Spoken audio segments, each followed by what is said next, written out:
This is MTG Burgeoning, and in this video we will showcase the contents of Blue Color Support Pack number 3 of our Jumpstart Commander Cube.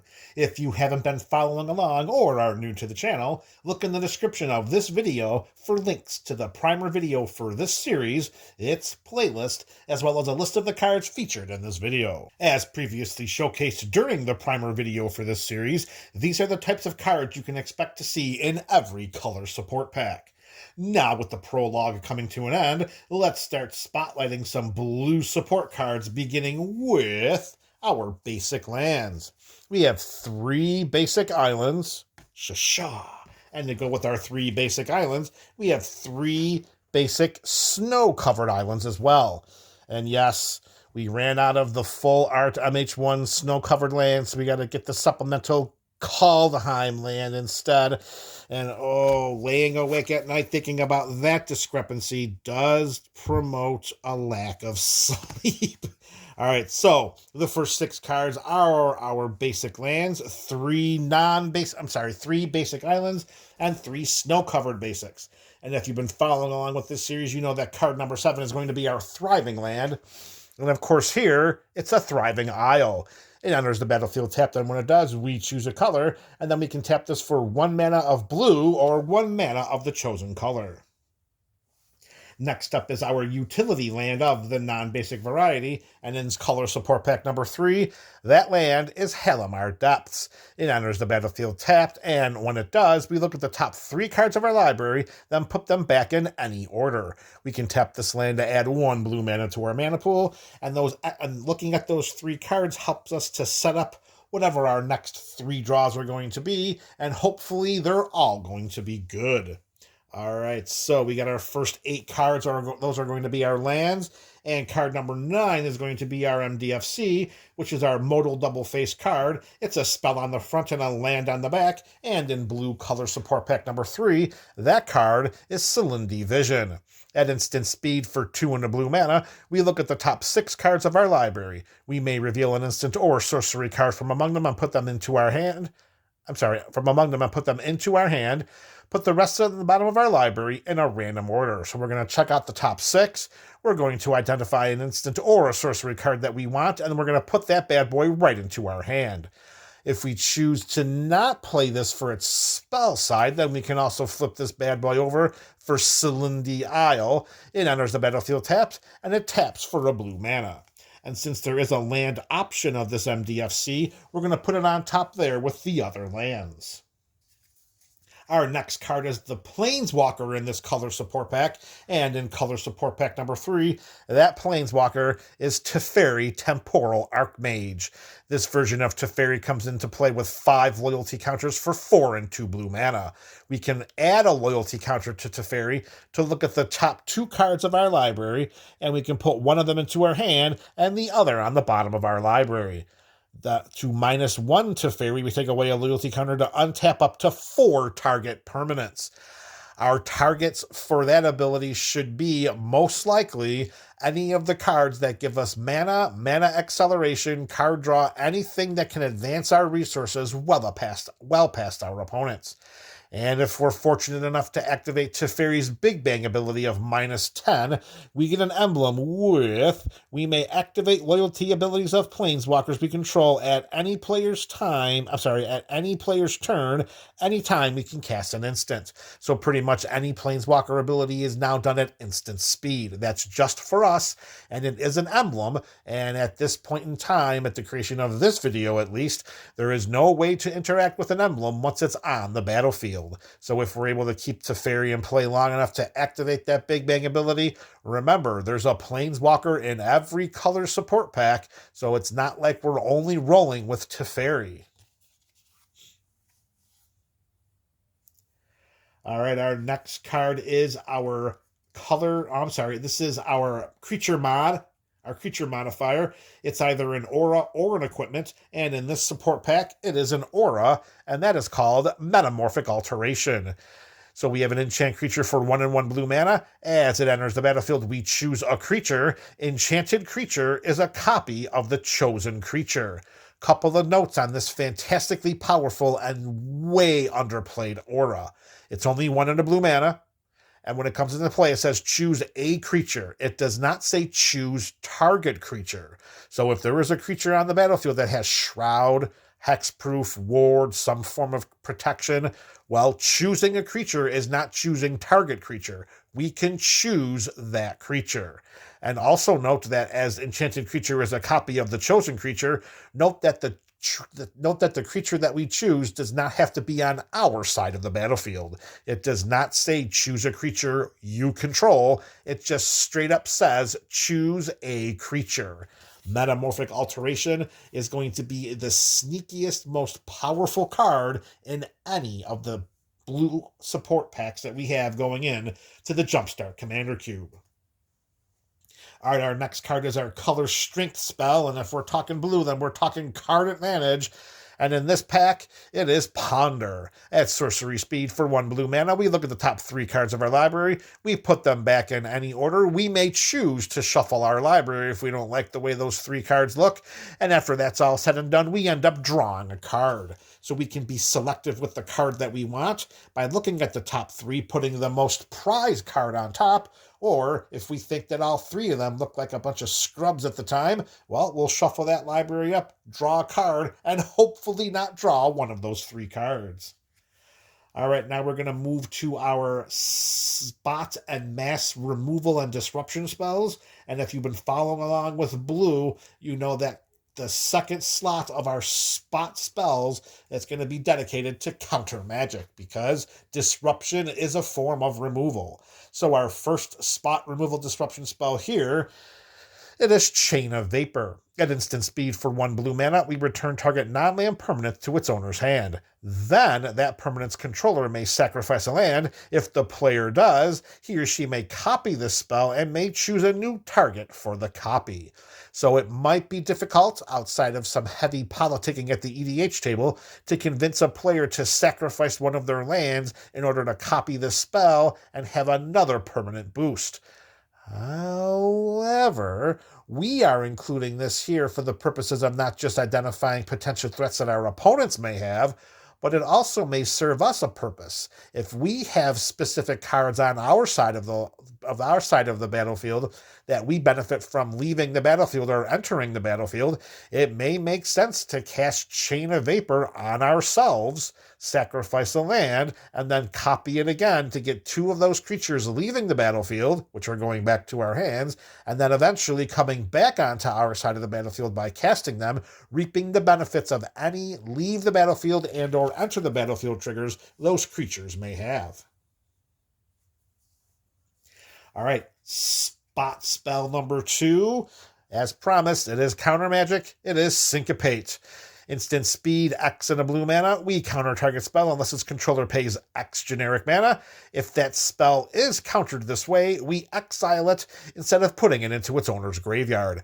We should not underestimate the power of having that spell exiled as opposed to just being put into the graveyard.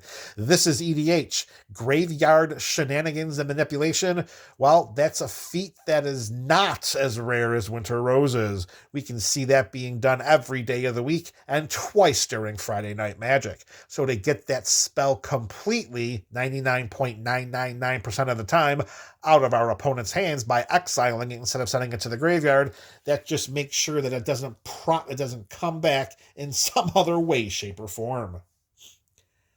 Alrighty. Next up, we're going to shift from our spot removal and disruption spells to our mass removal and disruption spells. And our first one here is Perplexing Test. At instant speed, we choose one of the following 2 modes, and this spell has a mana value of 3 and 2 blue mana. Either we return all creature tokens to their owner's hands, or we return all non-token creatures to their owner's hands instead.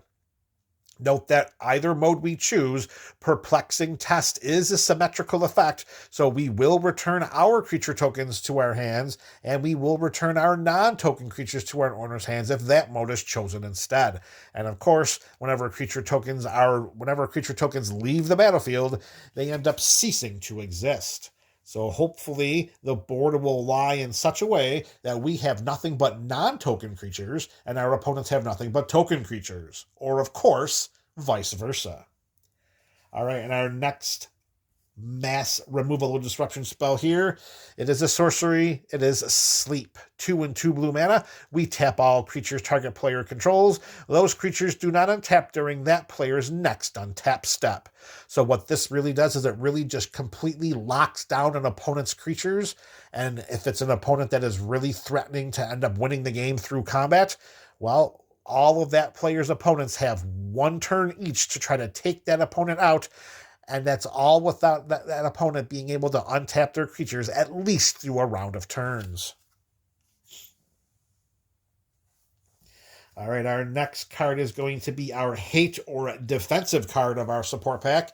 And in color support pack number 3, it is Daring Thief, a 2/3 human rogue for 2 and 1 blue mana. It has the Inspired mechanic.